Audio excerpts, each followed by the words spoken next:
Mga mare at pare, narito na ang latest ngayong Wednesday. Ayos na ang lagay ni Asia's Limitless star Julian San Jose. Dinala siya sa ospital last Friday dahil sa severe stomach pain at migraine attack. Hindi tuloy siya nakapag-perform sa concert ni Asia's songbird Regine Velasquez. Nangihinayang man sa opportunity, thankful si Julie sa pagiging understanding ni Ate Reg. Ginawaran ng Film Development Council of the Philippines ng posthumous honorary distinction ang namayapang aktres na si Jacqueline Jose. Tinanggap ng anak niyang si Andy Eigenman ang pagkilala.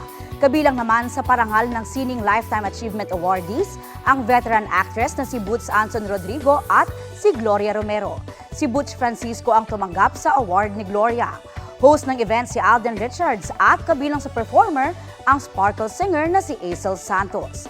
Naging emotional naman sa kanyang acceptance speech si Andy.